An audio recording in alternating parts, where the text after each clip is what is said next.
آج کی ہماری اس سلسلے کی پہلی کلاس ہے اور اس کلاس کے اندر ہم انشاءاللہ کوشش کریں گے کہ قرآن حکیم سے متعلق 40 بنیادی انفارمیشنز جو ہیں وہ ڈسکس کریں جو ایک مسلمان کے علم میں ہونی چاہیے، اور ان پوائنٹس کے کانٹیکسٹ میں جتنی ضروری گفتگو ہوگی وہ میں کروں گا، ورنہ تو یہ 40 پوائنٹس کے اوپر 40 گھنٹے بھی گفتگو ہو سکتی ہے، لیکن اس گفتگو کی ضرورت نہیں ہے۔ یہ مسلمانوں کے اجماعی عقیدے ہیں، کوئی اس میں دوسری رائے نہیں ہے،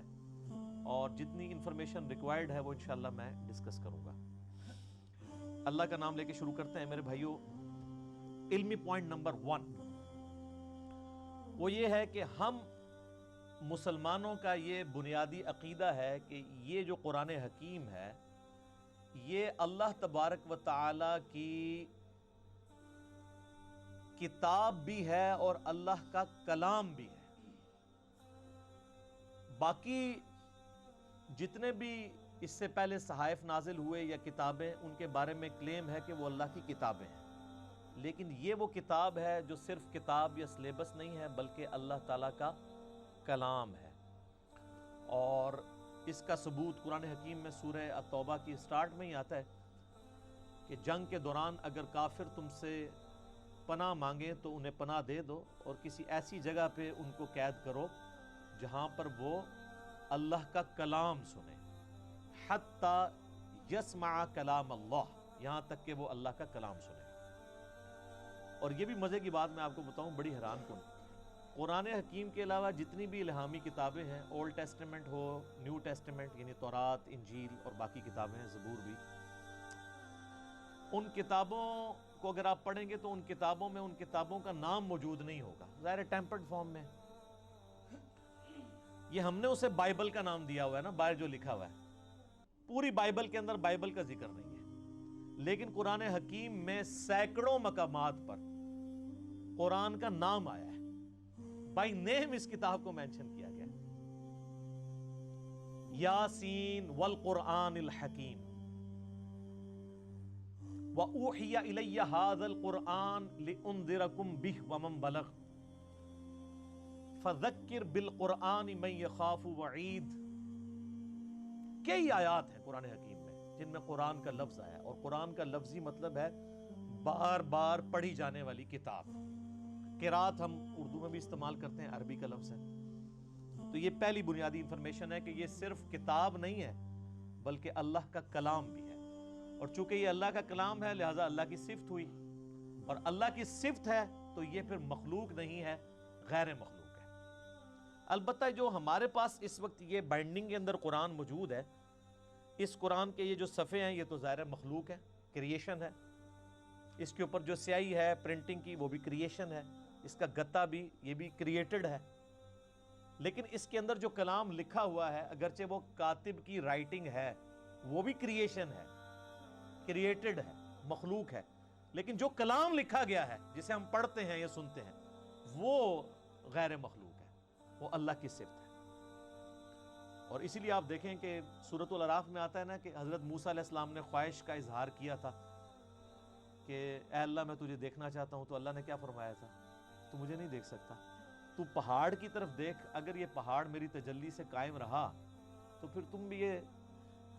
یعنی ایزیوم کر سکتے ہو کہ مجھے بھی دیکھ سکو گے۔ پہاڑ پہ جب اللہ کی تجلی اللہ تعالیٰ نے ڈالی جو سورۃ الاعراف میں آتا ہے، تو اس کی وجہ سے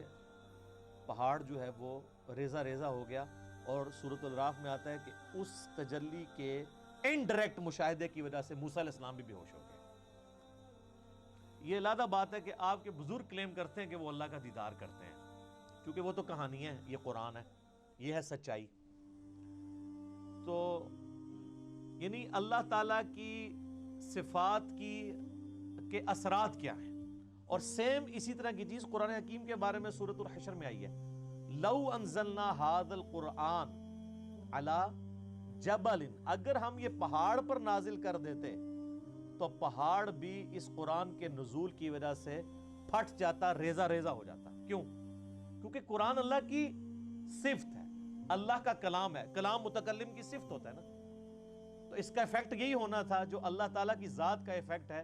کہ قرآن اگر کسی پہاڑ پر نازل ہوتا تو وہ بھی اس قرآن کے روب کی وجہ سے ریزہ ریزہ ہو جاتا ہے۔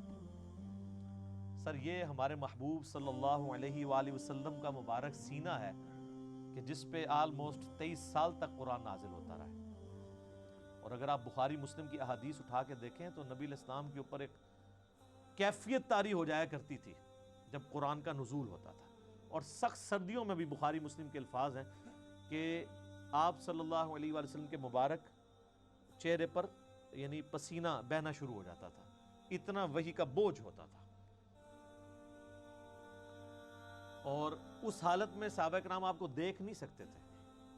چہرہ مبارک سرخ ہو جاتا تھا، اور جس طرح یہ خراٹے لینے کی آواز ہے نا، اس طرح بخاری مسلم میں آتا ہے اس قسم کی آواز آپ کے منہ سے نکلنا شروع ہو جاتی تھی، اور پھر صحابہ کرام جو ہیں وہ سارے سر جھکا لیتے تھے یوں، اور آپ علیہ السلام کے